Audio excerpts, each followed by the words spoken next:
Hi, this is Ricardo, and I've been out and about looking for my old Atari ST, and when I finally got hold of it I found that my floppy drive here was badly corroded and not working.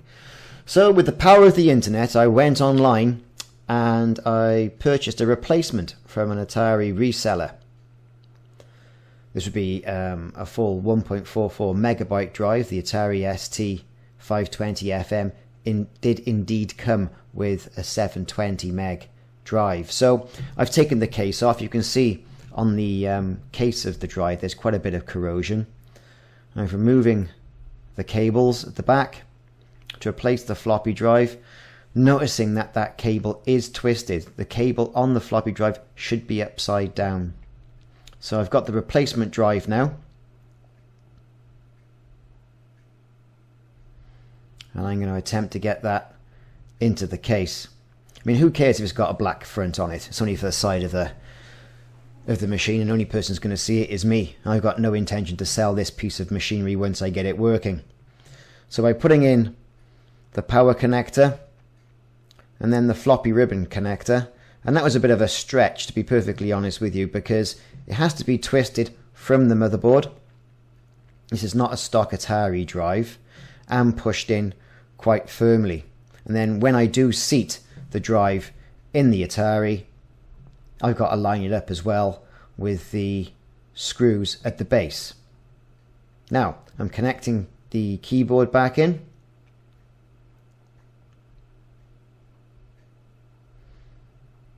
Which is a simple connector.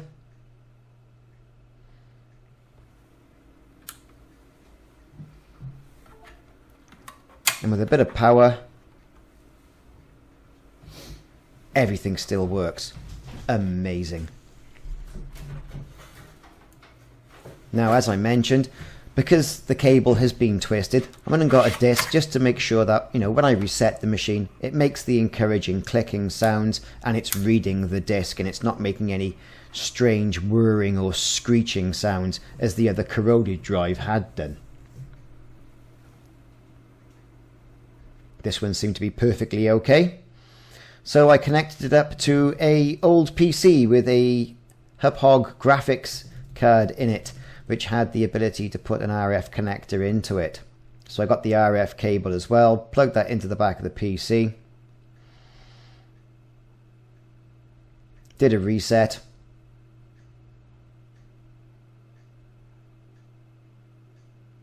and then hopefully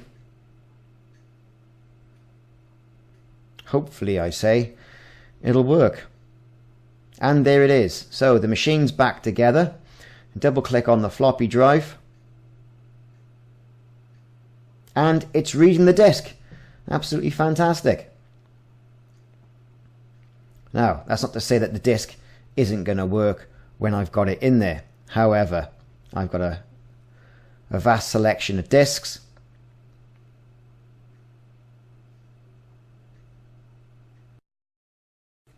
Though it would seem that this particular disc hasn't got an auto boot on it.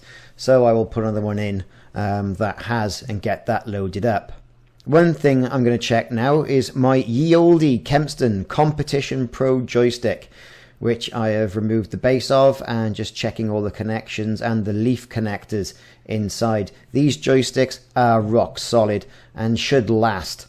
As you can see, when I wiggle that joystick, it makes connection with the leaf connectors. Now I have padded out sides of the joystick as well with bits of paper to stop the interior bezel moving. The buttons work and they connect with the leaf connectors. No problems there. And now for the first game. So I selected Barbarian. Not the Psygnosis Barbarian, however, but this Barbarian.